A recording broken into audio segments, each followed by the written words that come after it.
Last week in Heat 7, the boys from Dublin reached their nemesis, and reigning champs Roblox took on Kilohertz and Onslaught on their way to the series semi-finals. Who'll join them as we hear the roars of Robot Wars?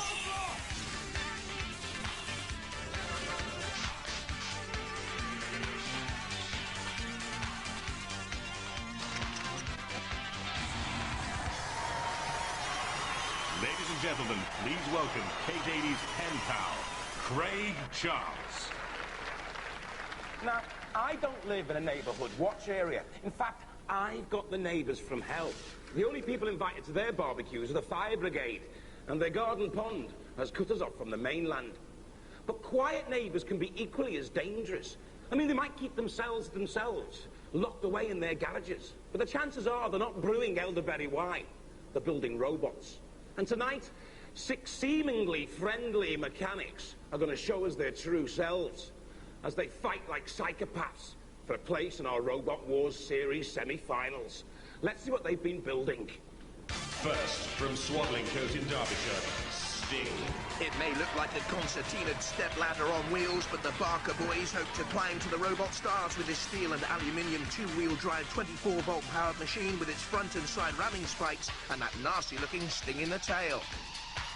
From Stowmarket, Cassius. A knob made of clay, a sinister-looking heavyweight contender with a deadly jab from a CO2 gas pressurized ram capable of lifting 1.5 tons. Inventor Rex Garrett's built Teletubby toys at 79.3 kilograms, though this is a lean and mean machine. From Durham, Groundhog.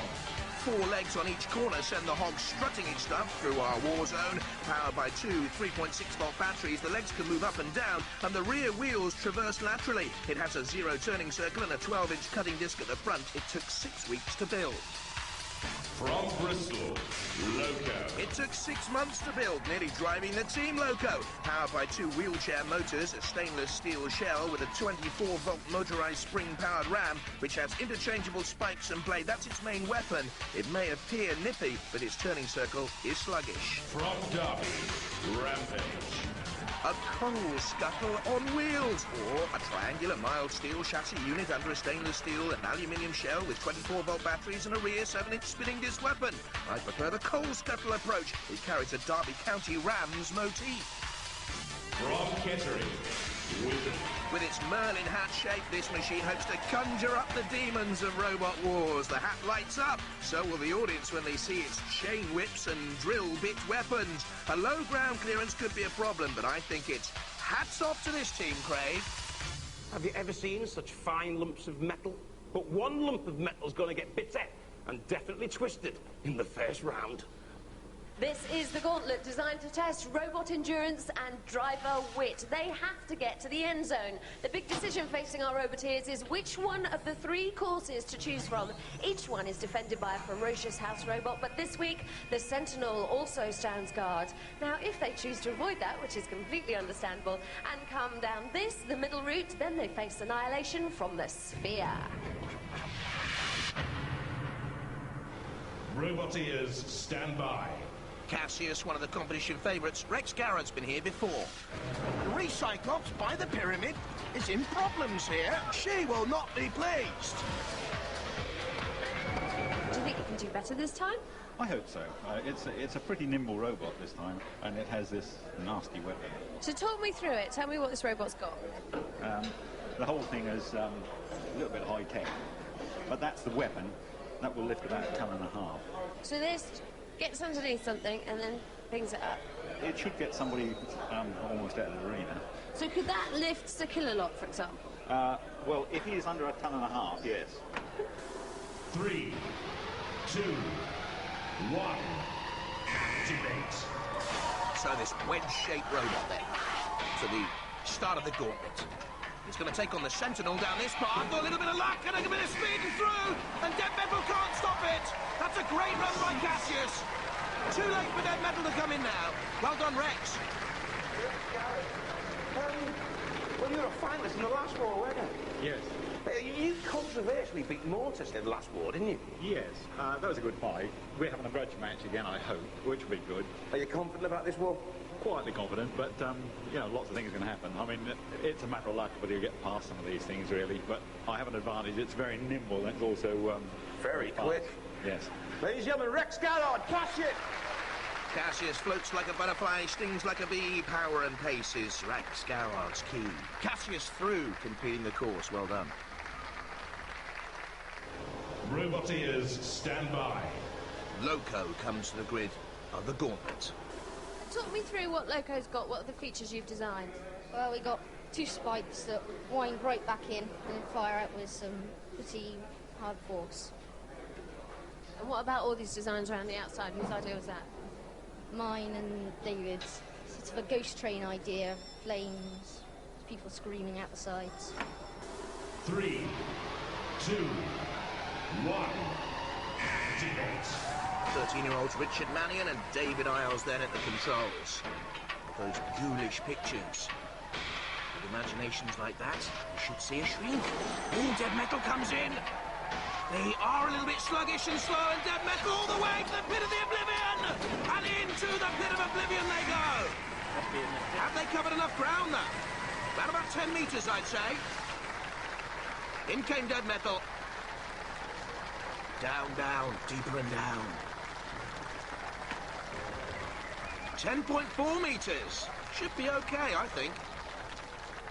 Roboteers, stand by. Groundhog, driven by Graham Bone and Alex Mordew. The robot is actually powered by 4 of these cordless drill motors, which are situated in the legs there. And these go through angle grinder gearboxes into the wheels. We've got normal wheels at the front which go forwards, we've got wheels at the back which drive forwards but will slip sideways. We've got a cordless lawnmower motor at the front which will power a 12-inch cutting disc. 3, 2, 1. Activate. So here come the 2 19-year-olds with Groundhog, this ground-breaking robot. Plenty of ground clearance over the spikes. Ooh, not the best of directions. In comes Kill-A-Lot for the kill, perhaps. Spiking down on Groundhog. There goes those innovative wheels, spinning. Guys, tell me about these wheels, because you've actually patented these wheels, haven't you? Yeah, we've put an application in for the patent. We've got these rollers on the wheel, so as soon as you drive forwards, you've got traction against the edge of the rollers, but as soon as you go sideways, the rollers move. So there is a lot of innovation going on within Robot Wars, yes. So it's a breeding ground for new technology. Definitely, yes, it's the way forwards. Or sideways. Seems a really good idea to me, but they're going nowhere as Kill-A-Lot comes in. Oh, it plucks up Groundhog so effortlessly, turns and twists, ready for the kill. No! They've killed Kill-A-Lot. He's been dragged to the ground. It's never happened before. This is the king of the house robots. This is unbelievable.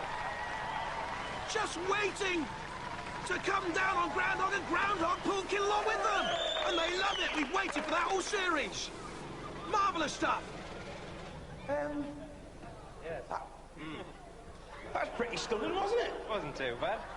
Well, he picked you up and started posing.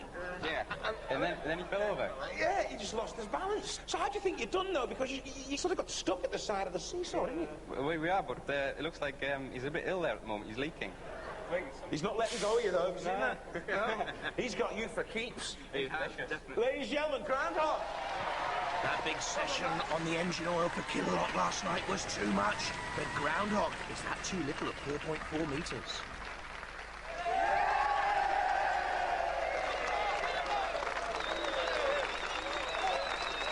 Well done. Let's shake a hand. How does that feel, you heroes? Great. Feels very good. Yeah, the clap helps. Was it an accident, though? Yeah, that's it. Roboteers, stand by. Sting. Look out for little 9-year-old Matthew Barker here. The main weapon feature, have spikes on the front, they're not fitted yet. The main weapon is a sting in the tail. Matthew, you want to tell us why it's called Sting?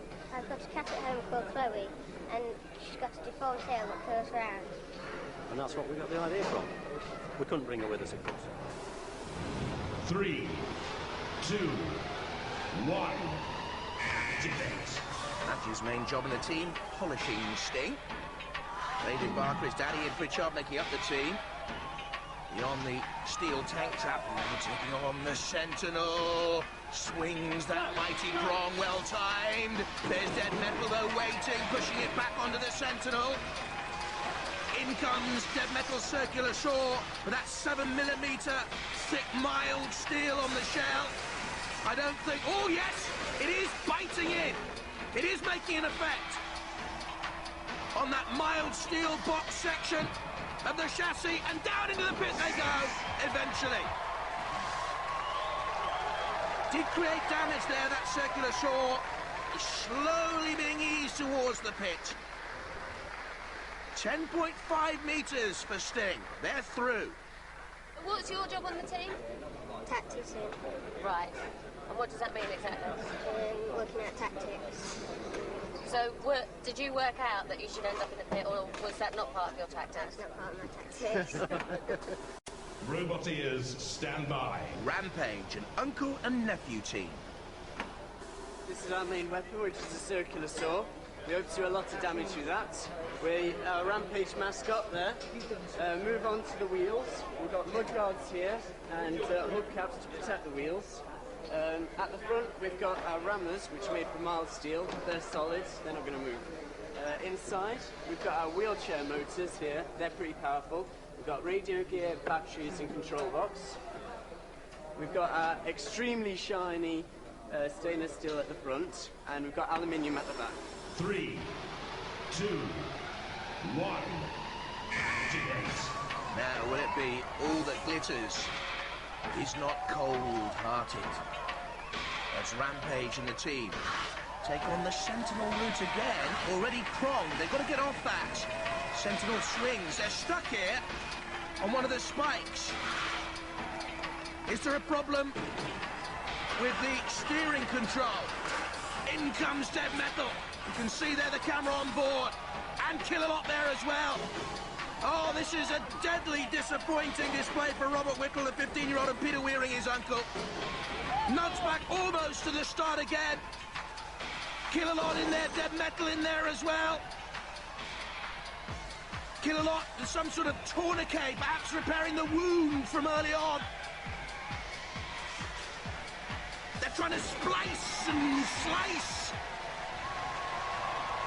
Disappointment, and they know it. In came Dead Metal. There's the circular saw doing carnal damage. Only 3 meters, hardly a Rampage. Rampage? Ravaged, more like. Well, you spent all that time polishing it.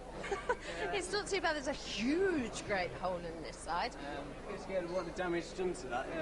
We went over the spike in the arena, and it just did this wheel, and it wasn't moving, so I was just going in circles, and so the house robots just came in for slaughter. Never mind. We'll see how this last team does. We're probably out, but we'll have to see. Robot ears, stand by. Wizard, Captain Ozzy Bolter. This is Wizard. As you can see, obviously, this is the Wizard hat. I'll just take it off for you a moment. Inside is a Wizard's voice. One of its main weapons is a hole saw in the front here. On the side is a chain whip. We've got one either side, and as it spins on its own axis, we hope to whip our competitors out of the ring. 3, 2, 1. Activate. Ozzy Bolter used to be a DJ and a band leader. He's quite obviously insane. Here comes Wizard. Ozzy doesn't drive. He's got no sense of direction. Young Richard Johnson's doing the driving. Not too well. Dead Metal's in there. But they've covered enough ground. They've covered enough ground. Hardly a Wizard run, boys and girls. Oh, no. Oh, that's mean. You can't destroy the hat. Foul play. Craig, please do something about it. The Wizard team. What went wrong there then? Totally destroyed, mate.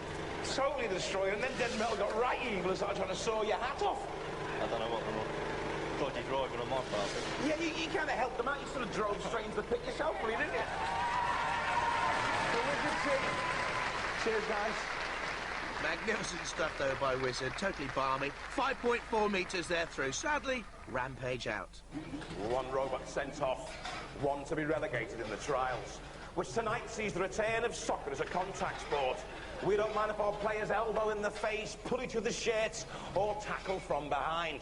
All our surviving robots have got to do is score a goal. They score a goal, they're over the moon, they're through to the next round. The last player to score a goal is sick as a parrot and given a red card the size of the next bus home. In defence, the mighty Matilda, giving hope to women footballers the world over. And in goal, our very own hotshot, Sergeant Bash. Hey, let the trials begin. 3, 2, 1, activate. A goalkeeper with a flamethrower and a fullback with tusks. You wouldn't want to fall back on Matilda, would you, at any stage? This is good work in there immediately, though, by Loco! Loco scores! They're through! They'll be removed from the arena for the next round. Gives you some size of the scale of things here and the weight of Loco. 3, 2, 1, activate. Wizard nearest the ball. In comes Cassius. Wizard almost toppled by Matilda. Cassius in possession. Rex Garrett's put that scoop on the front look to control the ball. Rex, the goal's this way. Rex, the goal is this way. This way, Rex. Floats like a butterfly, stings like a bee. Matilda in there. Slow progress by Rex Garrett. He's using the touchline board. Matilda in there. Surely that's a foul tackle, referee. Matilda doesn't know the meaning of the word foul. Chasing Cassius away. Groundhog there in the middle of your picture. Steady work by Cassius, and in the end rewarded, yes! Rex Garrett's through. 3 left. 3, 2, 1, activate. Sting, Groundhog, and the Wizard. Great hat. Matilda in on Sting. Sting actually looks to have some sort of a problem there. As Matilda coming in, they don't seem to be able to get away from the prongs. Waltzing Matilda. There's young Matthew. Matthew Barker, David Barker, and Ian Pritchard making the 2. Oh, magnificent! Great ball to fire! What on earth's happened? Bash has torched the ball. This is chaos. This is wonderful stuff. In on Wizard. Sting actually is completely immobilised. Wizard taking punishment from the house robots. Groundhog is still moving. Wizard's still moving as well. Sting is completely stopped. Here's Groundhog, you see. Oh, I wouldn't go near that charcoal lump that was the football. Hot stuff even for Matilda. Matilda dancing to hot stuff. Now there's the thought. Pushing Groundhog away, trying to tilt and get underneath Groundhog. Sting's finished. Groundhog's finished. Wizard's finished, and the judges are going to have to do something here to sort it all out. Let's have a look at the key moments again. This was the end of Sting very early on, the first to go. Matilda made sure of that. Then the torch on Wizard. They hate the hat. They think it's posing. Groundhog still moving until that moment there. Goes to the judges. Well, the game has been abandoned. There was too much violence on the pitch, not on the terraces, but on the pitch. I have a judge's decision, and Sting is eliminated. Sting, come up onto the podium, please. Oh, come here, young fella. How'd you feel about that, then? Sad. What happened to your robot? Power board went. One of the switches has gone in. It's only like a 50p item. Only a 50p switch is burnt out and it's all gone pants for you? Craig, you know when you're at school and there's always the last boy to be picked at football? Yeah. You're looking at him. Have you enjoyed yourself on Robot Wars? Yeah. Well, come back for the next war, won't you? Yeah. Ladies and gentlemen, give these chaps a round of applause! 9-year-old Matthew, one of the stars of Robot Wars so far, but sadly, Sting out. Wizard and Groundhog still active. Cassius and Loco, of course, goal scorers. What an amazing goal. Michael Owen would have been proud of that, wouldn't he? Well, I'm not much of a footballer, but the one thing I am pleased about, the boys scored first. Oh, well done, guys. Darwin was right. Half an hour of unnatural selection later, and the apes are in the pits banging rocks together, and we're in the arena with the supreme beings. Normal rules apply. Kick the other robot's teeth in, or immobilize them. If there's no clear winner, a decision will be made by our panel of judges. They'll be looking at style, control, aggression, and damage. Let the fighting begin. The first semi-final, Loco against Groundhog. The gunfight in the Robot Wars corral. Our two gunslingers. 3, 2, 1, activate. Must be plumb loco to go into that arena. The deadly shootout under the sun. It's Loco and it's Groundhog. Loco just edging Groundhog. Out towards... Ooh, there's the spinning disc. Did you see that? Out towards Shunt in the PPZ, the Perimeter Patrol Zone. That's where our house robots roar. Get out of there, Groundhog. Get out of there. Big ground clearance there. 35-centimeter ground clearance. No help when you're pinned in, though, by Shunt. Not good control. They must get out of there quickly. There's Dead Metal with the circular saw. There's Matilda. Oh, they're in terrible trouble here. And finally towards the pit and down and out for Groundhog. Simply couldn't get away from the house robots. Take the platform! Loco, take the platform! Well, guys, get all wet pants. We were going to try and attack the Kilolot's arm, see if it would get some of the hydraulics cut, but didn't go quite to plan. Well, what weapons did you have to attack the arm? We've got a 12-inch cutting disc. That cutting disc? Yeah. But you couldn't get it through there? No, didn't get close enough. Never mind. Have you enjoyed your time on Robot Wars? Definitely have. Right. See you in the next war. Loco! Yeah. Did that go according to plan, then? Yeah, just wanted to attack. Well, you were very aggressive. Yeah. One more fight and you're through to the series semi-finals. You feeling confident? No. Oh, you're not quite sure? Yeah. Well, fingers crossed, eh? Yeah. Loco!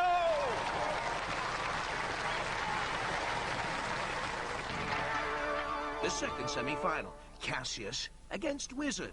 If there were other people around who were much younger than you and had put a lot of time in to a robot and you were up against them, what would be your options?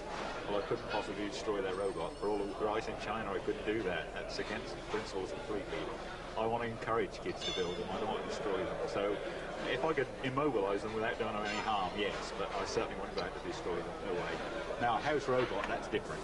3, 2, 1, activate. The bizarre bot morality of Rex Garrod. There's Wizard. An early surge up to 50 miles an hour. But in comes Cassius. Cassius faster, lighter, but strong enough to upend Dead Metal. This is a good surge of power. 25 miles an hour, Rex can get on Cassius. Taking on the house robots. That's what he said he'd do. Now he takes on Wizard, pushing it into the Perimeter Patrol Zone. This is where our house robots are king. There's Kilolot. And Bash behind. In comes the Ram. Trying to flick Kilolot off. In comes Cassius again to take on Wizard. Bash in there as well. Wizard's in trouble here, immobilized. Pushed in with the house robots. Can't get out. That's the end of Wizard for me. Kilolot and Bash in there as well. Richard Johnson will try and steer it away. But Rex Garrod with Cassius showing more style, more aggression, and again taking on the house robots. Taking on Bash. Taking on the circular saw. The big CO2 gas-powered Ram can't flick Bash away. Kilolot closing in, and Cassius loves it. This is what Rex said he'd do, and he's doing it. Spinning away. He's taken them away. Taken them away from Wizard. Wizard, take the platform. Cassius, take the platform. Well, guys, you didn't really stand a chance, did you? Nah, we were dead before we even started, I think. Yeah, Cassius were sort of clear winners there, weren't they? Oh, yeah, definitely. Never mind, look after yourselves. Cassius, you took on everyone. Shunt, Dead Metal. You even had a good go at Kilolot. Well, you got to try, haven't you? That's what it's all about, isn't it? We're here to fight. You're here to fight, and you did certainly get stuck in. One more fight if you to the series semi-finals. You're feeling confident? Well, the weak link is me. Why are you the weak link? I can't steer the damn thing. You seem to drive excellently today. No. Ladies and gentlemen, Cassius! Well done, lads. The final, Loco against Cassius. I've come for a secret liaison with him, because earlier I asked you how you'd feel if you ever got pitted against the boys on the Loco team, and They're now lovely you've kids. ended up in the final. Well, yeah, I know, but you know, these children have learned a heck of a lot about engineering, and that's great. Why destroy it? That's pointless. I make things like this for a living, and that poor little devil, it's the first thing they'd done, and it took them months out. I'm not going to destroy it in any way. We've almost got a pacifist on Robot Wars. 3, 2, 1. Activate. Will Rex practice what he preaches in the final? Dodging, spinning, dancing with Loco, avoiding that spring-powered ram getting in underneath Loco, bashing and crunching, almost going into the PPZ. David Isles and Richard Manning, the 13-year-olds, doing well here in the final. There's that spring-loaded ram shooting out in front of Loco, flipped up and over, immobilised but no damage caused. Rex Garrod as good as his word. There was that flicker of the big CO2 gas ram from Cassius. Now the house robots come in. Oh, don't cause them damage. Young Richard Manning and David Isles trying to get Loco away. Cassius, don't you touch my mate! Get away, dead metal! Cassius here like a Robin Hood character. Shunt, mean and merciless. Matilda too. No place for pacifists in Robot Wars, say the house robots. Tusk, tusk, says Matilda. On Cassius. In comes dead metal. Meanwhile, we know that Loco flipped up out of it. This is just a question of what punishment can be meted out onto Cassius and Rex Garrod. Oh, look at the sparks flying here. What's happened with the sparks flying? Cassius with dead metal and Matilda and Shunt all in here, creating damage. Will Cassius, surely the winner of this heat, be fit enough for later on in the competition? The question has to be asked. Yes, on the evidence of that. They love him. A little pirouette of delight. Oh, magnificent. And he's flipped Matilda. It's the second time he's done it. He's the star of the show. Look at that. Drew them in. Up goes Matilda. He's taken on them all. And finally, I think this could be some respite for Rex if they nudge him in. Oh, it's a tired Cassius, but it's a victorious Cassius. Great final. That's what Robot Wars is all about. That's good fun, wasn't it? You took on them all. Well, yeah, you got to try. You must try. You ended up in the pit, but look at Matilda. Looks dead. You bashed her. You bashed them all. Yeah. It's such a fast robot, yours, isn't it? Yeah. Always I could control it. Loco didn't get a look in. No, well, I wasn't really interested in Loco. I like a house robot, so it's better fun. Well, look, we'll see you in the series semi-final. Another round of applause, ladies and gentlemen. Godzilla devoured 40 floors, but we chopped them down to size on Robot Wars. Good night. Wow, what a battle to be involved in. Yeah, well, we knew he was going to be this. Was there an element of protectiveness, though? A little bit, yeah. I didn't want him hurting out of the robot. So what do you think of Rex, then? Yeah, very funny. Good. I reckon he'll win the lot this time. Yeah. Great that he flipped over Matilda.